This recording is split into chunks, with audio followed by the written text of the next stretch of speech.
We have a different kind of theater coming up, and here to tell me more about it is Tricia Knowles, Artistic Director of Calliope Collective. Thank you so much for coming in today. Thank you so much for having me. Well, this sounds so interesting. Tell me about it. So we've been producing multi-arts events for about 6, almost 7 years now in the Kingston area. And we got together with the idea of producing an event on water. So now, years later, and a lot of grant writing and permit applying, we've finally managed to make it happen. So Hydra is happening on June 16th and 17th. And it's a large-scale multi-arts installation on water. So a different kind of theater for sure. For sure. And we have so much water around Kingston. You chose Kingston Locks as your Kingston Mills Locks for your venue. Tell me about that. Well, initially we were going to host the event at Doug Fleur Park, which is where we tend to hold a lot of our events. We're really into using spaces that aren't typically used for gatherings for the community. And so one of our collective members, Emberly, was out driving and she said, "What about the locks?" Because we thought the water at Doug Fleur is just, it's so vast that despite the fact that some of our art pieces being 8-10 feet tall, they look really small against that backdrop of the Cataraqui River. So going down a little bit further, it allows us to present a show in between the two final locks through the Rideau Canal in this beautiful natural amphitheater setting. It's absolutely stunning out there. It's going to make for a really beautiful event space. And you're starting it, it's still going to be daylight when you start, but it'll be twilight when it ends. That's the goal. So you've got water and fireworks and puppets and wow. It's truly a multi-arts celebration. So we have, with our events in the past, really tried to encourage people to explore and examine their own personal relationship to the land that we live on. And this really having a focus with the water, we put an invitation out to artists to tell us what their connection to water was and how they would exemplify that through large-scale art.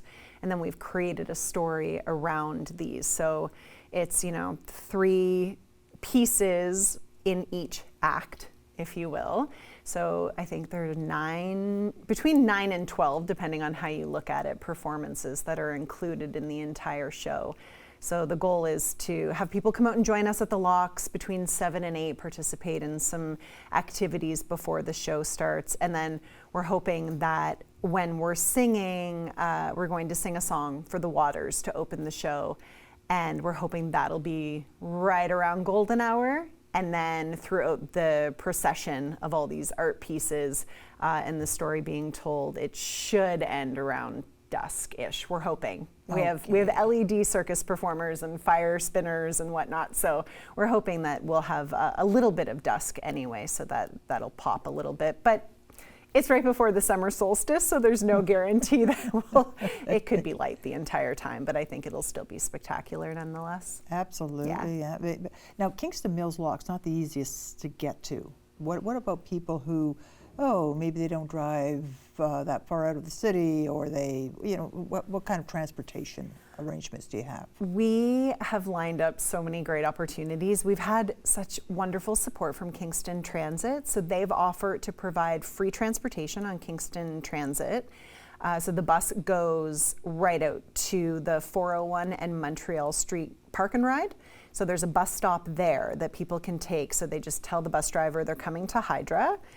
They take the bus out to the Park and Ride, and then we'll have a shuttle picking people up there and taking them down Kingston Mills Road to the event space.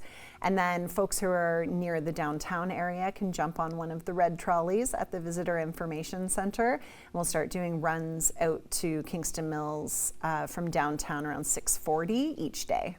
That makes it, and so it's no cost to. It's no cost. We do ask if you're taking the trolley, because it is an expense, that people make a donation. But nobody, for our events, nobody is ever turned away for lack of funds. Okay. No, we try to make things as accessible as possible. So I don't even have to buy a ticket to Nope. come and see if I want. Oh, No, wow. it's all pay what you can. Oh, If you have the wow. means to make a donation, we would graciously and gratefully accept it. But if you don't, that's okay too.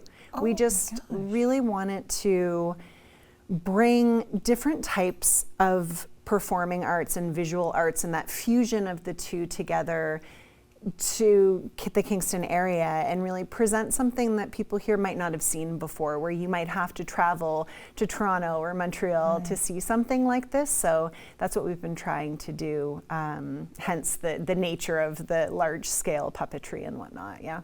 It sounds wonderful. Oh, and thank you. and yeah, what a great idea. And I hope you have wonderful turnout, and it's just a great great event for you. Thank you so much. Thanks for coming in. Thank you for having me.